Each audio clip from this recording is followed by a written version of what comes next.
Bayangkan, kamu sudah menghabiskan seluruh hidupmu, belajar, bekerja, menjalankan kewajiban, mempersiapkan diri menjadi seseorang yang akan memimpin sebuah kerajaan. Kamu melakukan semuanya karena percaya pada satu hal. Suatu hari nanti, semua pengorbananku akan berguna bagi negaraku. Lalu tiba-tiba, orang yang seharusnya berdiri di sisimu justru menghancurkan reputasimu. Pertunanganmu dibatalkan di depan umum, kamu dipenjara, nama baikmu dihancurkan, dan negara yang selama ini kamu layani tidak datang menyelamatkanmu. Apa yang akan kamu lakukan? Memaafkan, melupakan, atau membalas semuanya? Inilah Elizabeth Lanston, tokoh utama dari anime Buchigire Reijowa Houfuku wo Chikaimashita. Elizabeth atau Ellie setelah meninggalkan identitas lamanya, dia bukan seseorang yang akan berkata, "Aku akan menjadi orang yang lebih baik daripada mereka." Sebaliknya, dia mengambil keputusan yang jauh lebih berbahaya. Kalau negara ini tidak menghargai pengabdianku, maka negara ini tidak layak berdiri. Dan disinilah kita harus berhenti, karena pada awal cerita, kita bisa memahami kemarahannya. Tetapi semakin jauh perjalanan si Elizabeth, semakin sulit untuk mengatakan Elizabeth hanyalah korban. Episode ke-8 bahkan membawa penghakiman terhadap dirinya ke tingkat yang jauh lebih ekstrim.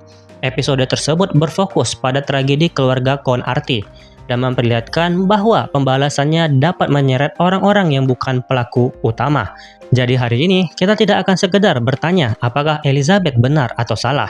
Kita akan bertanya sesuatu yang jauh lebih sulit. Pada titik mana seorang korban berubah menjadi pelaku?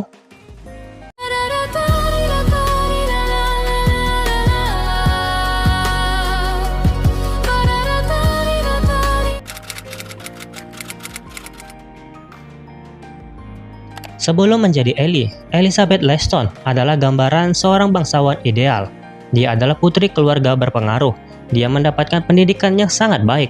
Dia dipersiapkan untuk menjadi calon ratu, dan seluruh hidupnya dibangun di atas satu prinsip, tanggung jawab. Elizabeth tidak hidup hanya untuk dirinya sendiri.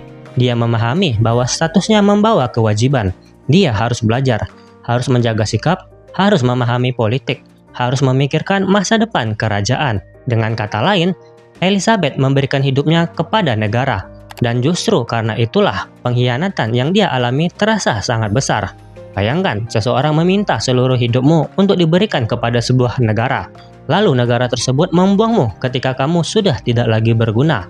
Elizabeth tidak hanya kehilangan pertunangannya, dia kehilangan kepercayaan terhadap sistem yang selama ini menjadi dasar hidupnya.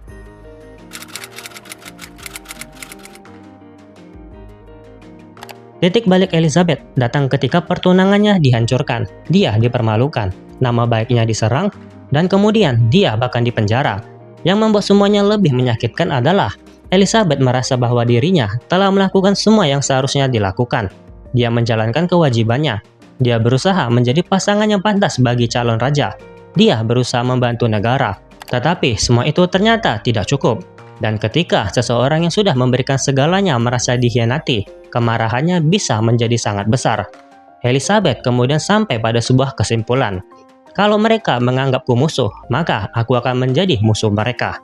Dan disinilah lahirnya Ellie.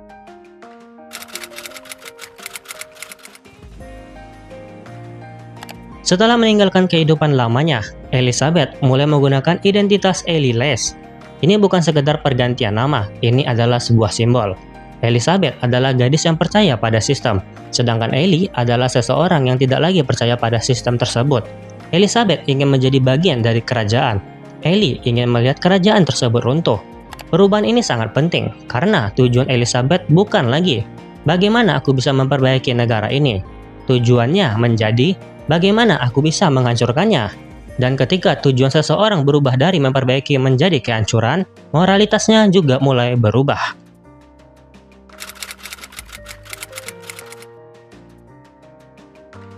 Mari kita jawab dengan jujur. Ya, sebagian.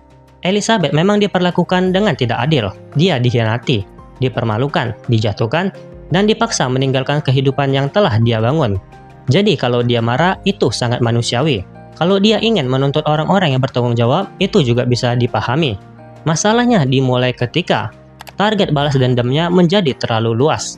Karena ada perbedaan besar antara aku akan menghukum orang yang menghancurkan hidupku dan aku akan menghancurkan negara tempat orang-orang itu hidup. Yang pertama adalah balas dendam, yang kedua sudah mendekati perang terhadap seluruh masyarakat.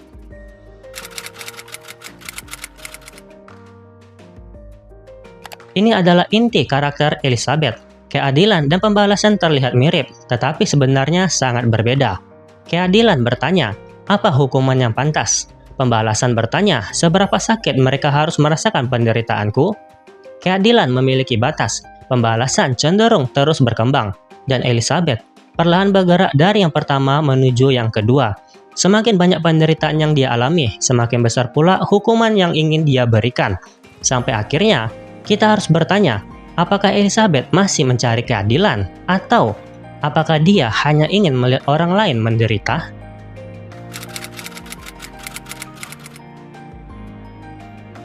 Elizabeth bukan hanya memiliki kecerdasan, dia juga memiliki akses terhadap kekuatan 7 Grimoire, dan inilah yang membuat masalah menjadi jauh lebih serius.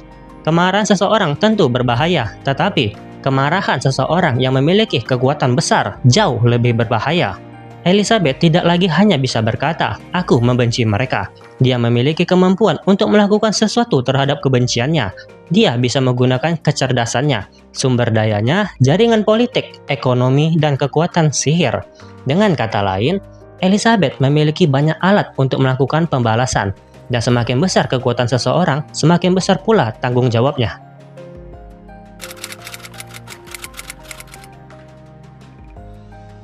Salah satu hal menarik dari Elizabeth adalah dia bukan karakter yang hanya mengandalkan kekuatan. Dia cerdas. Dia mampu membaca situasi, membangun hubungan, menggunakan kesempatan, dan merencanakan langkah berikutnya. Ini membuat pembalasannya terasa seperti sesuatu yang terstruktur. Dia tidak hanya marah, dia mengubah kemarahannya menjadi strategi. Dan di satu sisi, itu adalah kekuatan karakter. Tetapi di sisi lain justru menjadi sebuah masalah. Karena semakin pintar seseorang dalam merencanakan balas dendam, semakin jauh dia bisa pergi sebelum menyadari, aku sudah terlalu jauh.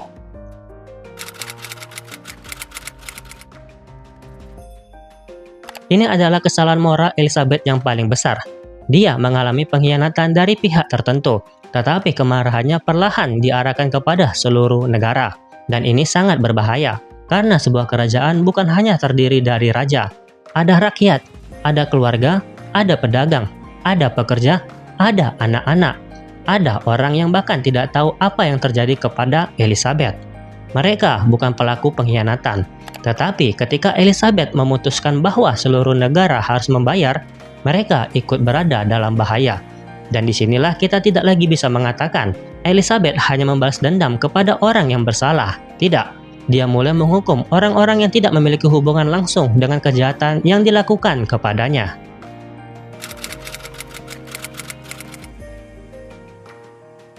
Episode ke-8 sangat penting dalam penghakiman Elizabeth. Episode ini berfokus pada tragedi keluarga Conarty, dan disinilah penonton dipaksa menghadapi konsekuensi dari cara berpikirnya Elizabeth. Keluarga Conarty tidak hanya diposisikan sebagai sekumpulan penjahat yang pantas menerima pembalasan. Cerita juga memperlihatkan anggota keluarga dan orang-orang di sekitar mereka. Ada orang-orang yang tampak tidak memiliki kesalahan yang sama dengan pihak yang menjadi target Elizabeth. Dan justru disinilah konflik moralnya semakin berat. Karena kalau pembalasan tetap dilanjutkan, maka pertanyaannya bukan lagi, apakah orang yang bersalah harus dihukum? Pertanyaannya menjadi, apakah orang yang tidak bersalah boleh ikut membayar kesalahan orang lain? Jawabannya tentu saja tidak, dan inilah alasan mengapa episode ke-8 menjadi titik penting untuk menghakimi Elizabeth.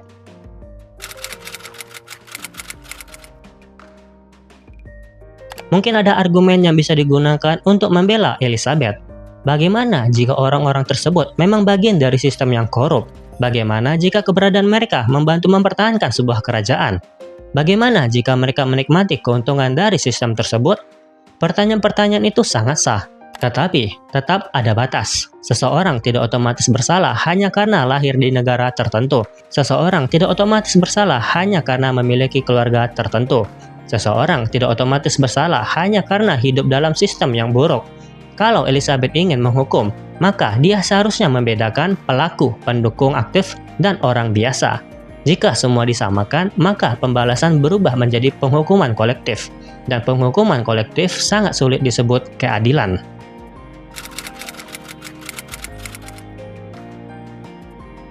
Hubungan Elizabeth dengan Lukas juga menarik. Lukas berada di pihak yang membantu Elizabeth, tetapi reaksinya terhadap tindakan Elizabeth memperlihatkan sesuatu yang penting. Bahkan orang yang berada di sisinya tidak selalu nyaman dengan seberapa jauh dia pergi. Dan ini sangat penting dalam cerita.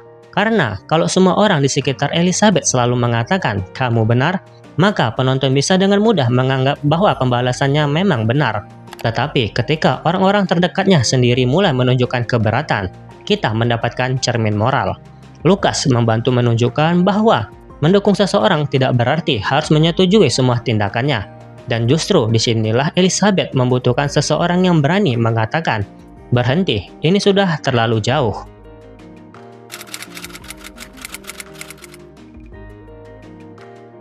Menariknya, Elizabeth tidak mudah dimasukkan ke dalam kategori pahlawan atau penjahat. Dia adalah protagonis, tetapi protagonis tidak selalu berarti orang baik. Elizabeth bisa menjadi karakter utama sambil melakukan tindakan yang secara moral salah. Dan menurutku, itulah salah satu hal paling menarik dari karakter ini. Kita tidak harus mengatakan Elizabeth benar. Kita juga tidak harus mengatakan Elizabeth sepenuhnya jahat. Kita bisa mengatakan Elizabeth adalah korban yang kemudian membuat pilihan-pilihan yang membuatnya menjadi pelaku. Dan justru kalimat tersebut terasa paling tepat.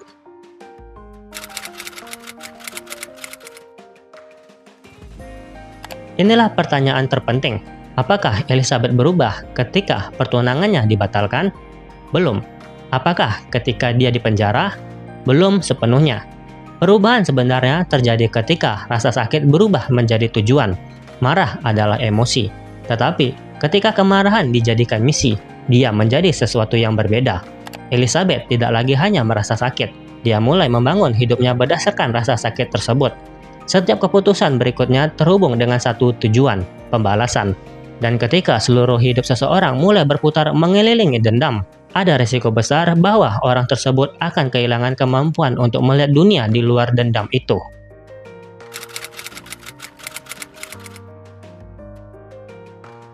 Ini pertanyaannya menarik. Menurutku, iya. Karena Elizabeth memiliki hubungan dengan orang-orang yang peduli kepadanya. Dia masih mampu membangun hubungan, masih mampu mempercayai beberapa orang, masih mampu menunjukkan sisi manusiawinya. Artinya, Elizabeth belum sepenuhnya kehilangan kemanusiaannya. Masalahnya, dia harus berhenti sebelum pembalasan menjadi satu-satunya identitasnya. Karena ada satu bahaya besar dalam dendam. Ketika musuh kita hilang, kita tidak lagi tahu siapa diri kita. Kalau seluruh hidup Elizabeth dibangun untuk menghancurkan Haldoria, apa yang akan dia lakukan setelah Haldoria tidak ada? Pertanyaan itu sangat penting.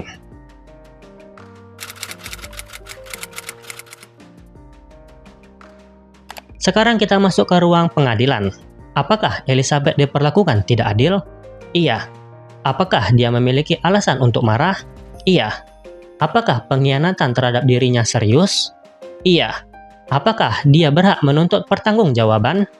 Iya. Apakah dia berhak menghukum orang yang memang bertanggung jawab? Dalam konteks cerita bisa dipahami. Tetapi, apakah dia boleh menghukum semua orang tanpa membedakan kesalahan? Tidak. Apakah rakyat yang tidak terlibat harus ikut menanggung dosa penguasa? Tidak. Apakah penderitaan yang dia alami membenarkan semua tindakan berikutnya? Tidak. Maka, vonisnya adalah bersalah. Tetapi dengan catatan, Elizabeth adalah korban sebelum dia menjadi pelaku, dan perbedaan itu sangat penting.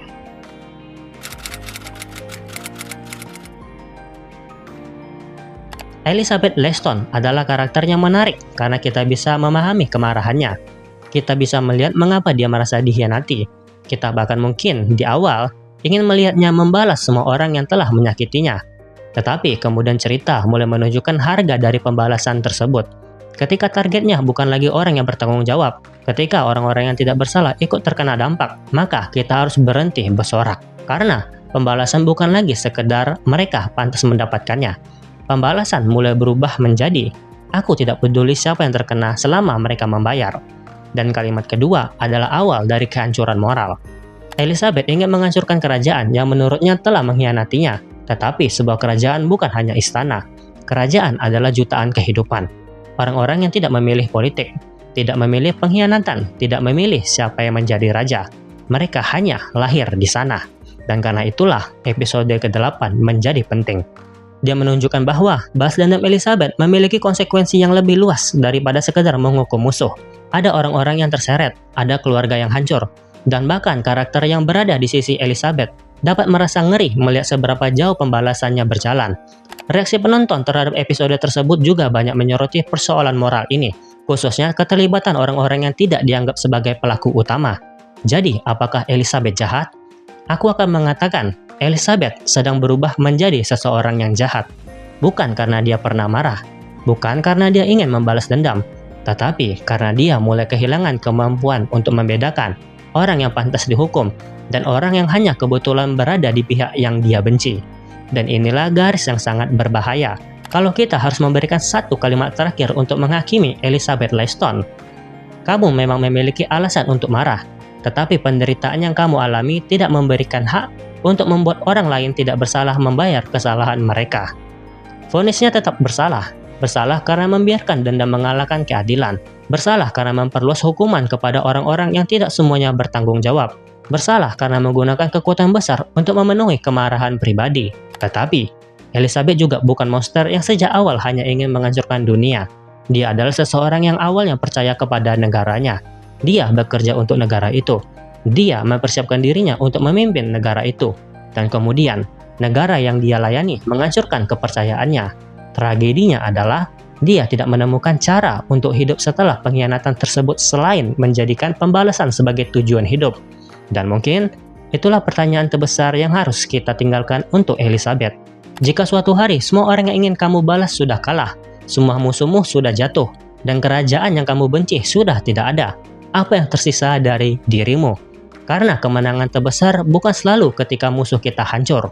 Kadang, kemenangan terbesar adalah ketika kita berhasil melewati penderitaan tanpa berubah, menjadi orang yang sama buruknya dengan mereka yang telah menyakiti kita. Elizabeth belum tentu berhasil melakukan itu, dan justru karena itulah dia pantas dihakimi, bukan untuk mengatakan rasa sakitnya tidak penting, tetapi untuk mengingatkan rasa sakit menjelaskan seseorang. Namun, rasa sakit tidak selalu membenarkan seseorang. Elizabeth Lanston adalah korban pengkhianatan, tetapi ketika pembalasannya mulai menghancurkan orang-orang yang tidak bersalah, dia tidak lagi hanya menjadi korban. Dia mulai menjadi bagian dari tragedi itu sendiri. Dan mungkin itulah hukuman paling berat untuk karakter seperti Elizabeth. Bukan kehilangan kekuatan, bukan kehilangan kerajaan, bukan kehilangan musuh, tetapi menyadari suatu hari nanti bahwa dalam usahanya menghukum dunia, dia perlahan menjadi orang yang dulu dia benci.